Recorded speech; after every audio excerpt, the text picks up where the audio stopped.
കുറച്ച് നാൾ വരെ സോഷ്യൽ മീഡിയ ആഘോഷിച്ചൊരു ഒരു വീഡിയോ ആണ് നമ്മളിപ്പോൾ കണ്ടത്. അതായത് ഒരു ആൺകുട്ടി മാതാപിതാക്കളെ ഭീഷണിപ്പെടുത്തുന്ന ഐഫോണിന് വേണ്ടി ഭീഷണിപ്പെടുത്തും എന്ന് പറഞ്ഞ് ഭയങ്കര പ്രചാരണം ഉണ്ടായിരുന്നു. ആ കുട്ടി കാരണം കുടുംബത്തിലെ 3 പേരും മരിച്ചു. അതായത് കുട്ടിയടക്കം 3 പേരും മരിച്ചു എന്ന് പറഞ്ഞ് ആ കുട്ടീനെ ചീത്ത പറയാത്ത കാര്യമില്ല. കാരണം കുട്ടികളെ മര്യാദയ്ക്ക് വളർത്തണം, മറ്റേതാണ് ഇതാണെന്ന് പറഞ്ഞിട്ട് ആ കുട്ടീനെ വളരെ മോശമായിട്ട്, അതായത് മരിച്ചുപോയ കുട്ടിയെ പോലും വളരെ മോശമായിട്ട് ചീത്ത വിളിക്കുന്ന പല വീഡിയോ ഞാൻ കണ്ടിട്ടുണ്ട്. പക്ഷേ ആ സത്യാവസ്ഥ എന്താണെന്നറിയാതെ ഞാൻ അതിൻ്റെ വീഡിയോ ഇട്ടിട്ടില്ലായിരുന്നു. കാരണം നമുക്കത് അറിയത്തില്ല. കാരണം സോഷ്യൽ മീഡിയയിൽ വരുന്നത് മാത്രമേ ഉള്ളായിരുന്നു.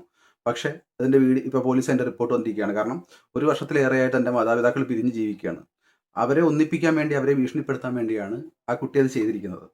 കാരണം മാതാപിതാക്കൾ വേർപിരിയുന്ന ഒരു കുട്ടിയുടെ സങ്കടം എന്താണെന്നുള്ളത് അവർക്ക് മാത്രമേ അറിയാൻ പറ്റത്തുള്ളൂ.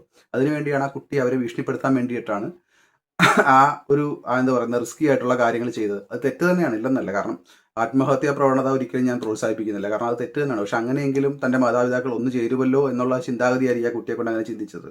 കാരണം ഈ ഐഫോണിൻ്റെ കാര്യം പറയുന്നത് വെച്ച് കഴിഞ്ഞാൽ ഇതിന് മുമ്പ് ഒരു കേസ് ആ കുട്ടിക്ക് രജിസ്റ്റർ ചെയ്തിട്ടുണ്ട്. കാരണം ഇങ്ങനെ ഒരു കാര്യം പറഞ്ഞുകൊണ്ട് അങ്ങനെ എന്താ പറയുക, ഭീഷണിപ്പെടുത്തി എന്നൊക്കെ പറഞ്ഞൊരു കേസ് പുള്ളിയുടെ നിലവിലുണ്ട്. പക്ഷെ ആ പുള്ളി അന്ന് സേഫായിട്ട് തന്നെയാണ് നിന്നിരുന്നത്. പക്ഷേ ഇത് ആ കുട്ടിയുടെ കയ്യിൽ നിന്ന് പോയി. കാരണം മാതാപിതാക്കൾക്ക് വേണ്ടിയിട്ടാണ് അദ്ദേഹം അങ്ങനെ നിന്നിരുന്നത്.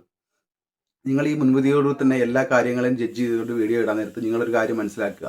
പ്രകൃതി വിധിപ്പു പട്ടും വെട്ടും പകരത്തിന് വരും. നിങ്ങൾക്ക് പട്ടായാലും വെട്ടായാലും നിങ്ങൾ കാണിക്കുന്ന പോലെ തന്നെ നിങ്ങൾക്ക് തിരിച്ചു കിട്ടിയിരിക്കും.